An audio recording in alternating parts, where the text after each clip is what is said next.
नमस्कार।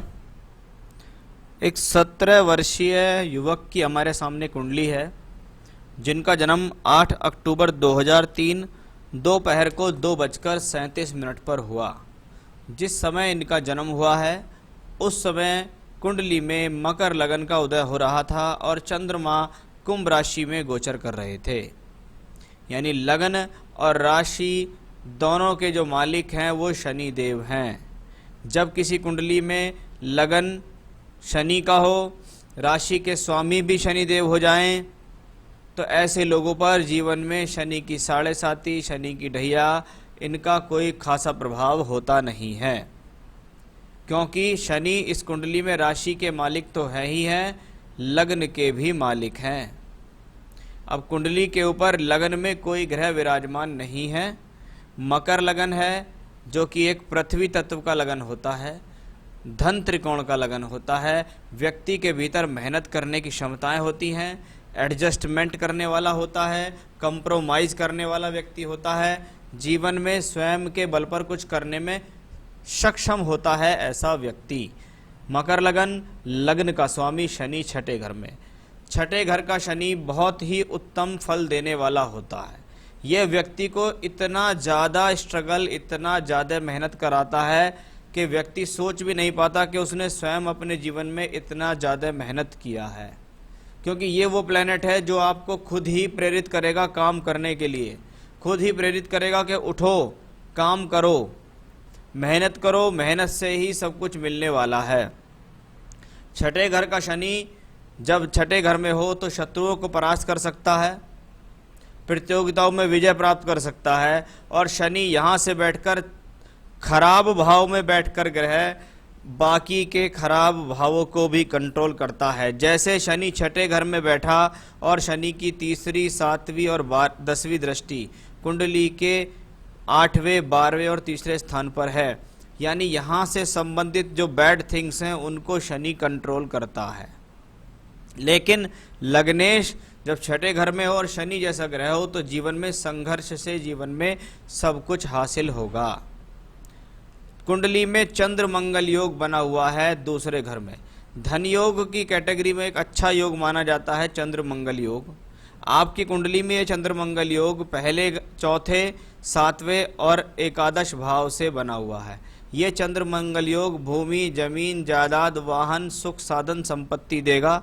घर परिवार से आपको संपन्नता दिलाएगा, घर परिवार से आपको सुख शांति प्रदान करेगा। चंद्र मंगल योग जब दूसरे घर में हो तो ये पैसे के लिए अच्छा माना जाता है, तो उस हिसाब से ये कॉम्बिनेशंस ठीक है। वैसे भी मंगल यहाँ धन भाव का मालिक होकर दूसरे धन भाव में बैठा है। कुंडली में शुक्र मालव्य नामक महापुरुष योग बनाते हुए कुंडली में दशम भाव में स्वग्रही होकर बैठे हैं। केतु उसके साथ है, लेकिन केतु बहुत दूर है, बहुत दूर डिग्री पे है। 4 डिग्री का शुक्र है तो 27 डिग्री का केतु है। शुक्र अगर कुंडली में स्वराशि के अंदर हो, केतु के साथ हो, तो यहाँ केतु शुक्र को बढ़ावा देता है। एक तो ये मित्र हैं, दूसरा केतु अगर उच्च के और स्वग्रही ग्रहों के साथ हो जाता है तो विजय पताका के हिसाब के जैसा व्यवहार करना शुरू कर देता है। यानी शुक्र की और केतु की यहाँ जो युति है ये आपकी प्रोफेशनल लाइफ के लिए अच्छी है, कर्मों के लिए अच्छी है। आप अपने जीवन में अच्छे कर्म करते हुए जीवन में अच्छी सफलता हासिल कर लेंगे। वो कॉम्बिनेशन शुक्र ने यहाँ दर्शाया है। राहु भी यहाँ मंगल की ही भांति फल देंगे। चौथे घर में जब राहु होता है थोड़ा सा माता की हेल्थ के लिए तो अच्छा नहीं होता। मेष राशि का राहु है तो व्यक्ति के दिमाग को कब गर्म कर दे ये भी थोड़ा सा प्रॉब्लम ऐसे लोगों को होती है, लेकिन ज़्यादा बड़ी समस्या मैं इसको नहीं मान सकता। कुंडली में बृहस्पति पीड़ा में है। अष्टम भाव में जब बृहस्पति शनि और मंगल से प्रभावित हो तो इनकी शादी जिससे भी आप करें उनकी कुंडली में ये अवश्य देखें, लड़की की कुंडली में, कि इनको संतान का योग है या नहीं। क्योंकि जब बृहस्पति इस तरीके से अष्टम भाव में पीड़ा में होता है तो ऐसे लोगों को संतान प्राप्ति में बाधाएं होती हैं।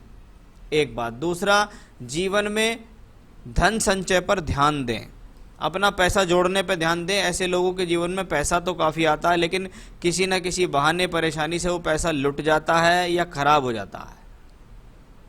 किसी को दे दिया तो वापस नहीं आया, रिश्तेदार में चले गया तो वापस नहीं आया, बिना वजह के पैसा आपको लग गया, जहाँ कहीं औरों को पैसा देने की ज़रूरत है वहाँ आपको आगे कर दिया, आपने अच्छे स्वभाव के कारण पैसा खर्च कर दिया, लेकिन आपको उसका कोई फ़ायदा नहीं हुआ, तो उसका आपको ध्यान देना होगा। सूर्य बुध का योग बैठा हुआ है कुंडली के नवम भाव में, भाग्य स्थान में सूर्य आदित्य योग बन रहा है। अब बुध तो अपने आप में बहुत अच्छे हैं, नवमेश नवम में भाग्य अच्छा है, पिता का सहयोग मिलेगा, धार्मिक कार्य मिलेंगे, ईश्वरीय कृपा प्राप्त होगी। लेकिन सूर्य अष्टमेश होकर जब भाग्य स्थान में हो तो कभी कभी व्यक्ति अपने जीवन में अपने भाग्य पर स्वयं लात मार लेता है, तो उसका भी व्यक्ति को यहाँ ध्यान देना होगा कि जब भी कोई भी बड़े निर्णय लें उसमें अपने घर परिवार के बड़े लोगों का अवश्य परामर्श अवश्य लें। तो कुंडलियों में ग्रहों की स्थितियां ठीक है, नवांश थोड़ा सा प्रॉब्लमेटिक नजर आया कि नवांश के लगन राहु केतु एक्सेस में आया है। जब जब नवांश का लगन राहु केतु एक्सेस में आता है तो ये वैवाहिक जीवन के लिए अच्छा नहीं। एक बात, सप्तम भाव में मंगल राहु का योग बन रहा है, ये भी एक समस्या का विषय है। अंगारक योग सप्तम भाव में हो, पति पत्नी के बीच लड़ाई कराता है। शनि की दृष्टि भी सप्तम भाव पर ही है और कारक शुक्र छठे है। इसका मतलब इनकी शादी जिससे भी होगी, इनको मैरिड लाइफ के लिए संघर्ष उसके साथ करना पड़ेगा। अब इसके लिए सिर्फ एकमात्र उपाय यही है कि भैया जब लड़की की शादी करो तो उसकी कुंडली में चेक करो कि उसकी कुंडली में ये प्रॉब्लम तो नहीं है। गुण मिलान मत करना, नहीं तो बहुत पछताएंगे आप। सिर्फ उसकी कुंडली में चेक कराओ कि भैया सबसे पहले ये देखो इनका मैरिड लाइफ कैसी रहने वाली है लड़की की। उसकी कुंडली में अगर ये नेगेटिव कॉम्बिनेशन नहीं है तो शादी अच्छी चलेगी। फिर दूसरा संतान का योग देख लेना, आने वाली दशाएं देख लेंगे, तो वो सब चीज़ें देखी जाती हैं। क्योंकि बिना नवांश कुंडली के आप मैरिड लाइफ को देखोगे तो परेशान हो जाओगे, क्योंकि लगन कुंडली से देख रहे हैं तो कुछ नज़र नहीं आ रहा, लेकिन नवांश में बहुत कुछ नज़र आता है। चलिए अब यहाँ हम बात करते हैं महादशा की कि शनि की महादशा चल रही है, लग्नेश और द्वितीयेश की महादशा चल रही है जो 6th हाउस में है। ये थोड़ा सा हेल्थ इश्यूज दे सकता है प्लेनेट, मेहनत भी कराएगा लेकिन मेहनत में विजय भी हासिल दिलाएगा, क्योंकि छठे घर का शनि व्यक्ति को मेहनत करने के लिए प्रेरित करता है, तो वो स्थिति बहुत अच्छी है। आपने मुझसे सरकारी नौकरी से संबंधित भी सवाल पूछा। निश्चित अगर ऐसा व्यक्ति जीवन में तैयारी करे तो इनके पास आने वाले समय के हिसाब से बड़े अच्छे योग चल रहे हैं।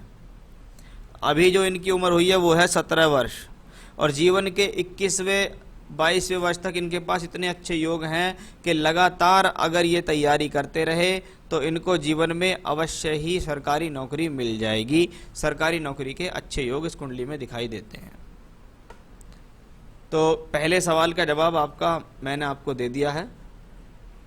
भविष्य कैसा होगा? भविष्य हमेशा दशाओं पर आधारित है कि शनि की महादशा खत्म होते ही बुध की महादशा लग जाएगी। शनि कब तक है? 2028 तक है, यानी 7 साल और। जीवन के 24वें वर्ष तक शनि है, तब तक तो व्यक्ति जो है पढ़ता है, अपनी ग्रेजुएशन पीजी वगैरह करता है, नौकरी करता है, उसमें सिलेक्शन हो जाता है। एक तरीके से जीवन में 23-24 वर्ष के बाद उसका जीवन शुरू होता है। और अगर जीवन शुरू होते ही आपको भाग्य स्थान में बैठे हुए बुध की दशा मिल जाए तो इसको कह सकते हैं आने वाले समय में भविष्य बेहतरी की तरफ जा रहा है। वैवाहिक जीवन कैसा होगा? आपको जवाब दे दिया। संतान सुख कैसा रहेगा? वो भी मैंने आपको जवाब दे दिया, क्योंकि ये दोनों चिंता मुझे इस कुंडली में दिखाई दी। कौन सा रत्न धारण करें? देखिए, ये बच्चा इस समय पढ़ने वाला बच्चा है तो पढ़ाई के लिए पन्ना नग पहनते हैं। वैसे भी बुध बुद्धि का कारक है और आपकी कुंडली में बुध भाग्य स्थान में बैठा हुआ और अष्टमेश से दूषित है। इसका मतलब पन्ना नग जरूर पहनाइए और सूर्य देव की आराधना कराइए। इनको बोलिए कि आप रोजाना सूर्य देव की आराधना करें, सूर्य देव को जल दें, हनुमान चालीसा का पाठ करें और एक 6.25 रत्ती का अच्छा सा पन्ना का धारण कीजिए। आप मुझसे प्राप्त कर सकते हैं, मैं आपके एड्रेस तक रिंग बनाकर आपको प्रोवाइड करा दूंगा। तो वो पन्ना नग इनको यहाँ पहनना होगा। बाकी आने वाली जितनी भी दशाएं, जैसे अभी शनि में चंद्रमा चल रही है सितंबर 2021 तक, शनि लग्नेश हैं, चंद्रमा सप्तमेश होकर बैठे हैं, मंगल के साथ थोड़ा सा एग्रेशन आ सकता है, थोड़ा सा क्रोध आ सकता है, क्योंकि 7.5 के प्रभाव में भी ये चल रहे हैं। लेकिन अभी शनि में चंद्रमा के बाद इनको शनि में मंगल की दशा आएगी, मंगल उच्च का है। उसके बाद राहु आएगी, राहु भी मंगल की राशि में। यानी आने वाली जो दशाएं हैं ये प्रोग्रेसिव दशाएं हैं, और ये प्रोग्रेसिव दशाएं में अगर व्यक्ति मन लगाकर पढ़ाई करे, तैयारी करे, तो इनको आने वाले समय में अच्छी प्रोग्रेस मुझे दिखती है। ऐसे लोग चाहें तो अपने सरकारी नौकरी के प्रति पूरी ईमानदारी से अगर काम करें तो निश्चित इनको सरकारी नौकरी प्राप्त होने की अच्छी खासी संभावना कुंडली में दिखाई दे रही है। तो ओवरऑल कुंडली का खाका बहुत अच्छा, कुंडली भी अच्छी है, दशाएं भी अच्छी हैं, आगे दशाएं इनको सहयोग भी कर रही हैं। जीवन में व्यक्ति अवश्य ही अपने बल पर कुछ अच्छा ये कर लेंगे और अपने जीवन में सफलता हासिल करेंगे। जो उपाय बताएं वो कीजिएगा, पन्ना रत्न धारण कराइएगा। नमस्कार।